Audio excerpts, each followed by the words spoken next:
eu sou a Beatriz e nesse vídeo eu vou te mostrar como você pode salvar seu casamento de forma definitiva, mesmo se você for a única interessada nisso, mesmo que ele já não tenha o mesmo interesse por você, mesmo que as brigas sejam constantes, mesmo que ele já tenha desistido, ido embora, esteja com raiva, esteja tendo um caso ou diga que não há esperança. Tudo com um método simples que transformou a minha vida e a de milhares de mulheres em todo o Brasil.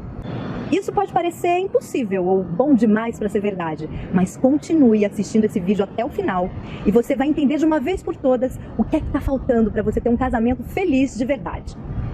Antes de mais nada, tem uma coisa que você precisa saber.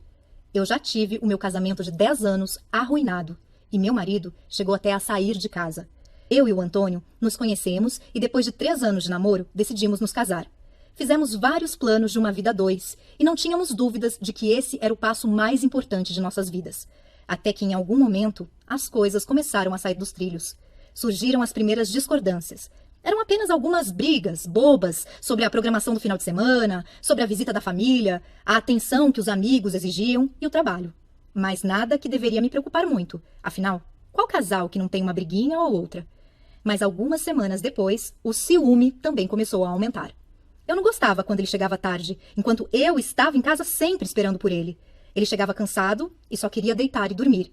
Confesso que isso começou a corroer a relação. Cheguei a pegar o celular dele algumas vezes.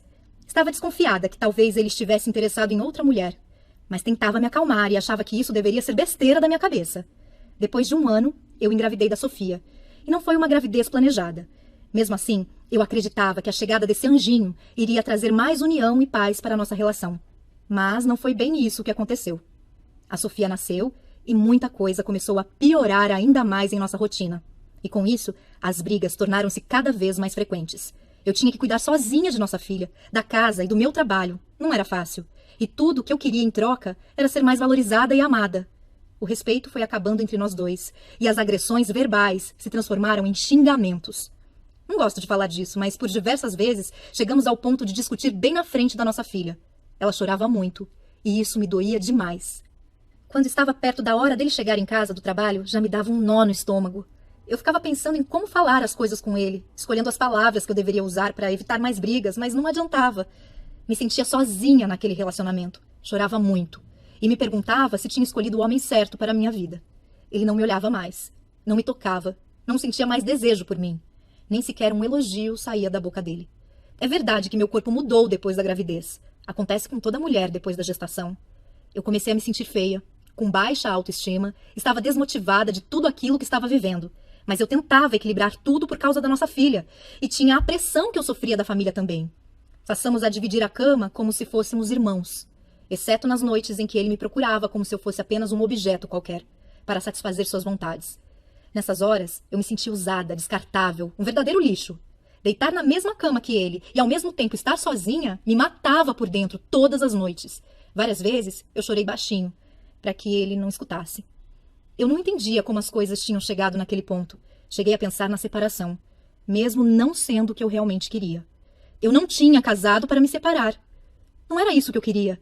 Ele é o pai da minha filha e eu ainda o amava muito.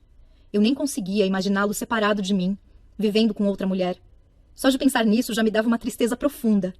E além de tudo, era ele quem bancava as nossas maiores despesas. Então confesso que eu também não sabia como seria se ele fosse embora.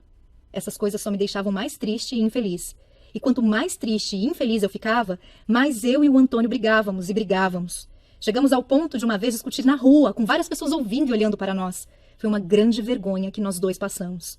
Todas as vezes que eu tentava conversar sobre a nossa relação, ele dizia que trabalhou o dia inteiro, estava cansado e que não era o momento certo para discutir relação. Mas, na verdade, o momento certo nunca chegava.